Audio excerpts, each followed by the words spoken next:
محمد وعجل. اعوذ باللہ من الشیطان الرجیم. بسم اللہ الرحمن الرحیم. الحمد للہ رب العالمین والصلاة والسلام علی سید الانبیاء والمرسلین ومولانا ابو القاسم محمد.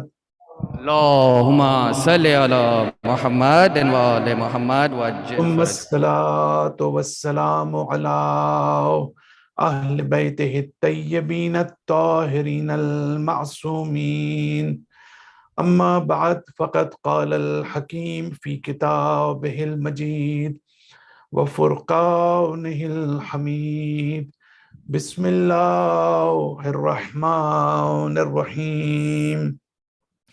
إنا نحن نحيي الموتى ونكتب ما قدموا وآثارهم وكل شيء أحصيناه في إمام مبين. صلوات پڑھتے ہیں.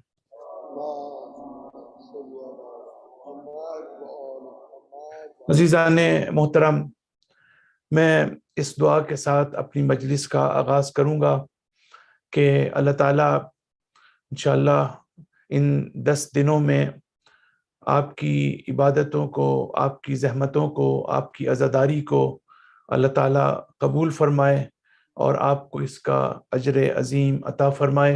ہم سب کو اللہ تعالیٰ توفیق عطا فرمائے کہ ہم امام حسین علیہ السلام کے نقش قدم پر چل سکیں اور آپ کے جو اہداف و مقاصد تھے کربلا کے میدان میں ان کو سمجھ کر ہم آپ کے مشن کو آگے بڑھا سکیں اور اپنی زندگی میں ان اصولوں کو کہ جو آپ نے کربلا کے میدان میں متعارف کروائے ان اصولوں کو اپنی ذات میں ہم نافذ کر سکیں. امام حسین علیہ السلام خود فرماتے ہیں کہ مثلی لا یبایع لمثل یزید، مجھ جیسا یزید جیسے کی بیعت نہیں کر سکتا. یعنی قیامت تک جو حسین کے نقش قدم پر چلنے والا ہے اور قیامت تک جو یزید کے نقش قدم پر چلنے والا ہے یہ کبھی اس کی بیعت نہیں کر سکتا، کیونکہ مسئلہ حسین اور یزید کا نہیں ہے، مسئلہ حسینیت اور یزیدیت کا ہے. تو انشاءاللہ اللہ تعالی ہمیں اس حسینی قافلے میں شامل ہونے کی توفیق عطا فرمائے اور یزیدی قافلے کی ماہیت کو آشکار کرنے کی اللہ تعالی ہمیں جو ہے وہ توفیق عطا فرمائے. کربلا کے میدان میں امام حسین علیہ السلام کو جس دشمن کا سامنا تھا وہ دشمن صرف اپنی ذات میں باطل پر نہیں تھا اور ناحق نہیں تھا، بلکہ اس کی بھی ضرورت تھی کہ قدم قدم پر اس دشمن کی ماہیت کو آشکار کیا جائے، اس کے چہرے سے اس نقاب کو اتار کر جو ہے اس کا حقیقی چہرہ دنیا کے سامنے پیش کیا جائے. اور امام حسین علیہ السلام نے کربلا میں جو ایک بڑا اہم کام کیا وہ یہ تھا کہ آپ نے جو اس پورے واقعے میں جس طرح سے جذباتی رنگ بھرا اور جس طرح سے انسانی سینٹیمنٹس کو آپ نے اس واقعے کا حصہ بنایا اور جس طرح سے جذبات اور عواطف جو انسان کے ہیں اس نے اس واقعے کو ایک نئی زندگی اور بقا عطا کی. امام حسین علیہ السلام کربلا میں اپنے 6 ماہ کے علی اصغر کو لے کر جاتے ہیں. ہمارے علماء اور محققین نے یہ سوال اٹھایا ہے کہ کیا امام حسین کو یہ معلوم نہیں تھا کہ دشمن علی اصغر پر ترس نہیں کھائیں گے؟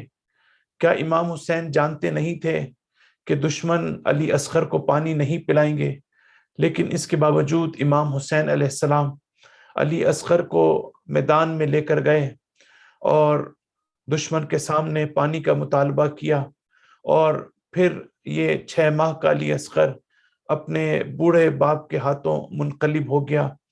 لیکن ایک فلسفہ جو بیان کیا گیا ہے اس کی وجہ یہ تھی تاکہ امام حسین اس دشمن کی حقیقت اور ماہیت اور پستی کو دنیا کے سامنے بیان کر سکیں، اور تاکہ آنے والی تاریخ جو ہے حسین اور یزید کے درمیان اور حسینیت اور یزیدیت کے درمیان بہتر فیصلہ کر سکے۔ قرآن مجید کی آج میں نے جس آیت کی تلاوت کی ہے سورہ یاسین کی آیت نمبر 7 ہے، جو بہت امپورٹنٹ آیت ہے۔ میں چاہوں گا کہ آج کی اس مجلس میں جو وقت ہمارے پاس موجود ہے، ہم جو ہے اس آیت کے اوپر تھوڑی سی بات کریں۔ سورہ یاسین کی میری ان ڈیپتھ تفسیر میرے یوٹیوب چینل پر موجود ہے، جہاں میں نے اس کو بہت تفصیل کے ساتھ بیان کیا ہے، لیکن آج صرف چند نکات مجھے اس کے حوالے سے عرض کرنے ہیں۔ اور اس موضوع کا انتخاب میں نے اس لیے کیا ہے کہ ہمارے ہاں کچھ مسکنسیپشنز موجود ہیں، اور قرآن کی اس آیت کو جو ہے وہ صحیح پرسپیکٹو میں اور صحیح کنٹیکسٹ میں بیان نہیں کیا جاتا۔ لہٰذا میں اس لیے بھی چاہتا ہوں کہ ہم اس آیت کے اوپر تھوڑی سی بات کریں۔ اس آیت میں دو بنیادی میسج جو ہیں وہ دیے گئے ہیں جو بہت امپورٹنٹ ہیں۔ ایک، اللہ تعالیٰ کہتا ہے کہ اِنَّا نَحْنُ نُحْيِي الْمَوْتَى، ہم ہیں جو مردہ کو زندہ کرتے ہیں، ہم ہیں جو ڈیڈ کو زندہ کرتے ہیں۔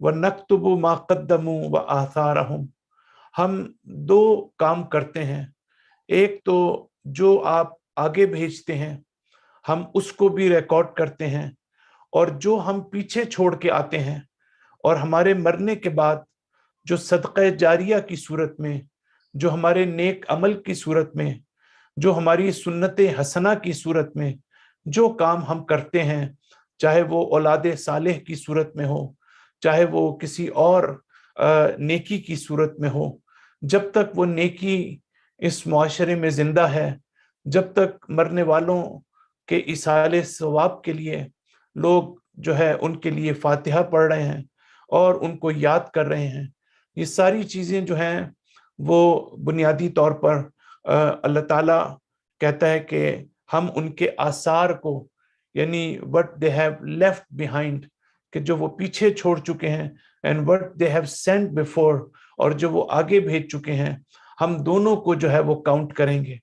یہ آیت اس لحاظ سے بہت امپورٹنٹ ہے کہ ہم عمل کو جس نگاہ سے دیکھتے ہیں، قرآن ہمارے عمل کو اس نگاہ سے نہیں دیکھتا۔ ہم اپنے عمل کو سمجھتے ہیں کہ جب کوئی بھی عمل انجام دیتے ہیں، چاہے کوئی اچھا عمل ہو چاہے کوئی برا عمل ہو، تو ہمارے ذہن میں سائیکلوجیکلی یہ ہوتا ہے کہ ہمارا عمل جو ہے وہ پیچھے رہ گیا ہے، اور عمل جو ہے وہ ماضی کا حصہ بن چکا ہے۔ لیکن اللہ تعالیٰ قرآن مجید میں بالکل ایک نئے پرسپیکٹو میں بات کرتے ہوئے فرماتا ہے کہ عمل تمہارا پیچھے نہیں رہ جاتا، اور تم اپنے عمل کو پیچھے چھوڑ کر نہیں جاتے، بلکہ تم اپنے عمل کو بنیادی طور پر آگے بھیج رہے ہو۔ عمل تمہارے آگے آگے چلتا ہے، عمل تمہیں آگے بڑھ کے تم دیکھو گے اپنے عمل کو، نہ یہ کہ وہ ماضی کا حصہ بن چکا ہے۔ جب آپ جو ہے اس کانٹیکسٹ میں، جب آپ اس پرسپیکٹو میں آپ اس حقیقت کو دیکھتے ہیں، تو اس کا اثر آپ کی اسپریچول ڈیولپمنٹ پہ ہوتا ہے، اس کا اثر آپ کے پورے وجود پر ہوتا ہے، اس کا اثر آپ کی پوری زندگی پر ہوتا ہے، اس کا اثر اس بات پر ہوتا ہے کہ آپ اپنے عمل پر زیادہ توجہ دیں، اس کی کوالٹی کے اوپر، اس کی کیفیت کے اوپر۔ اللہ تعالیٰ فرماتا ہے وَلَنَبْلُوَنَّكُمْ، اللہ تعالیٰ فرماتا ہے لِنَبْلُوَهُمْ أَيُّكُمْ أَحْسَنُ عَمَلًا، کہ الَّذِي خَلَقَ الْمَوْتَ وَالْحَيَاةَ لِيَبْلُوَكُمْ أَيُّكُمْ أَحْسَنُ عَمَلًا۔ اللہ تعالیٰ نے موت اور حیات کو خلق کیا ہے تاکہ اللہ تعالیٰ یہ دیکھ سکے کہ تمہارے عمل میں بہترین عمل کون انجام دیتا ہے۔ قرآن کی اس آیت پر اگر آپ غور کریں تو اللہ تعالیٰ یہاں پر یہ نہیں کہتا کہ میرے عمل کی کوانٹٹی کتنی ہے، اللہ تعالیٰ یہ نہیں کہتا کہ میرے عمل کی کمیت اور مقدار میں میرا عمل کتنا ہے وہ امپورٹنٹ ہے۔ یہ امپورٹنٹ نہیں ہے کہ میں نے کتنی زیادہ عزاداری میں حصہ لیا، یہ امپورٹنٹ نہیں ہے کہ میں نے کتنی زیادہ مجلسوں میں شرکت کی، یہ امپورٹنٹ نہیں ہے کہ میں نے کتنی زیادہ کثرت سے نمازیں پڑھی اور روزے رکھے۔ قرآن بڑی واضح طور پر کہتا ہے، اللہ تعالیٰ فرماتا ہے کہ تم اگر مقدار کم بھی ہو لیکن اس کی کوالٹی زیادہ ہو، اس کی کیفیت زیادہ ہو، تو میں چاہتا ہوں کہ تمہارا امتحان لوں کہ تم اس دنیا میں اپنے عمل کی کوالٹی پر نگاہ کرتے ہو یا کوانٹٹی کے اوپر نگاہ کرتے ہو۔ یہ جو ہماری کوانٹیٹیو اپروچ ہے یہ اتنی ڈینجرس ہے کہ جس نے ہماری دینداری کو تباہ کر کے رکھ دیا ہے۔ تو اللہ تعالیٰ کہتا ہے کہ یہ نہیں کہتا صرف کہ تمہارا عمل اچھا ہونا چاہیے، بلکہ احسن کا لفظ استعمال کرتا ہے، اور جب اللہ تعالیٰ احسن کا لفظ استعمال کرتا ہے تو یہ سپرلیٹو ڈگری اللہ تعالیٰ استعمال کرتا ہے، یعنی عمل ایسا ہونا چاہیے کہ جس سے بہتر قابل تصور نہ ہو۔ ایسا عمل نہیں ہونا چاہیے کہ جس میں جو ہے آپ صرف یہ کہیں کہ ہاں میں نے بڑا اچھا عمل انجام دیا۔ اللہ تعالیٰ اچھے عمل کی بات نہیں کرتا، اللہ تعالیٰ نیک عمل کی بات نہیں کرتا، بلکہ اللہ تعالیٰ سپرلیٹو ڈگری کی بات کرتا ہے کہ جس کو احسن کہتے ہیں، یعنی بہترین کرتے ہیں۔ دونوں میں فرق کیا ہے؟ بہت توجہ چاہوں گا آج کی مجلس میں، کچھ اہم نکات آپ کی خدمت میں دے کر جانا چاہتا ہوں۔ دونوں میں فرق کیا ہے؟ دونوں میں فرق یہ ہے کہ اگر اللہ تعالیٰ مجھے کہتا کہ ہم نیک عمل انجام دیں، ہم اچھا کام کریں، تو ہم جب کوئی نیک عمل انجام دیتے، جیسے پریکٹیکلی ہم ایسے ہی ہیں کہ ہم اگر کوئی نیک عمل انجام دیتے ہیں تو اس پر ہم بہت خوش ہوتے ہیں، اس پر ہم بہت ریلائے کرتے ہیں، اس پر ہم جو ہے وہ سمجھتے ہیں کہ ہمیں بہت زیادہ اجر ملے گا۔ لیکن اگر ہم، اور پھر سب سے بڑی بات یہ ہے کہ اس میں ہماری پروگریس اور ہماری ایلیویشن کا پہلو بہت کمزور ہو جاتا ہے۔ لیکن جب آپ سوچیں کہ جب اللہ تعالیٰ بات کرتا ہے احسن عمل کی، یعنی اللہ تعالیٰ جب کہتا ہے کہ بہترین عمل انجام دیں، تو بہترین کا مطلب فوراً اگر میرے ذہن میں آئے گا کہ اگر آپ مجھ سے کہیں گے کہ مجھے تو بہترین تمہارا عمل چاہیے، جب تم پڑھتے ہو تو اعلیٰ ترین درجے کی پڑھائی چاہیے، جب تم کوئی نیکی کرتے ہو تو اعلیٰ ترین درجے کی مجھے وہ چاہیے، جب تم قرآن پڑھتے ہو تو اعلیٰ ترین درجے کی سطح چاہیے، جب تم اہل بیت کو یاد کرتے ہو تو اعلیٰ ترین درجے کی ریممبرنس جو ہے مجھے چاہیے۔ تو اس سے سائیکولوجیکلی جو ہے وہ یہ اثر پڑتا ہے کہ جب اعلیٰ ترین کی بات ہوتی ہے تو ہم اپنے جو ایگزسٹنگ لیول ہے اس پر ہم خوش نہیں ہوتے، بلکہ ہائر سے ہائر لیول کو ہم اچیو کرنے کی کوشش کرتے ہیں، تاکہ احسن عملہ یعنی بہترین عمل جو ہے کہ جس سے بہتر ممکن نہ ہو اس کی طرف ہم بڑھ سکیں۔ صلوات پڑھ دیجیے ایک مرتبہ۔ اللهم صل على محمد وآل محمد وعجل تو فرج۔ یہ امپورٹنٹ ہے کہ ہم تعالیٰ ہمیں جو ہے وہ کہتا ہے کہ میں تمہارے عمل کو جو تم آگے بھیج رہے ہو اور جو تم پیچھے چھوڑ کر آئے ہو، تمہارے عمل کو میں جو ہوں وہ اس کو کاؤنٹ کروں گا اور اس کو میں لکھ رہا ہوں۔ اور عمل کو جب انسان آگے بڑھاتا ہے تو اس کا مطلب یہ ہے کہ انسان خود اپنی ذات میں جو ہے اس دنیا سے دوسری دنیا میں وہ سفر کرے گا اور وہ جو ہے وہ آگے بڑھے گا۔ اور اس حوالے سے جب ہم دیکھتے ہیں کہ جب انسان اس دنیا کے اندر جب یہ عالم جو ہے وہ ایک قسم کا ہمارا اس دنیا سے دوسرے عالم میں منتقل ہونے کا نام ہے۔ موت جو ہے وہ فنا ہونے کا نام نہیں ہے، موت جو ہے وہ ختم ہونے کا نام نہیں ہے، بلکہ اس دنیا سے دوسری جگہ منتقل۔ دیکھیں ہمارے ہاں دو لفظ استعمال ہوتے ہیں، ایک لفظ ہمارا غلط استعمال ہوتا ہے اور ایک لفظ جو ہے ہمارے ہاں ٹھیک استعمال ہوتا ہے۔ ایک لفظ جو ہے ہم استعمال کرتے ہیں فلاں آدمی فوت ہو گیا، وہ جو غلط ہے۔ فوت کا لفظ عربی کا اس کی جو روٹس ہیں وہ فوت اور فاتا یا فوتو، یعنی اس کا مطلب ہے ختم ہونا، تباہ ہونا، وینش ہو جانا، پیرش ہو جانا۔ تو فوت کا مطلب یہ ہے، لیکن وفات جو ہے اس کے روٹس مختلف ہیں۔ وفات اور فوت میں فرق ہے۔ ایسا لگتا ہے جیسے ایک جیسے لفظ ہیں، یہ ایک جیسے لفظ نہیں ہیں۔ وفات ہے وفا یفی سے، اور وفا اور وفات کا لفظ کا مطلب یہ ہے کہ اللہ تعالیٰ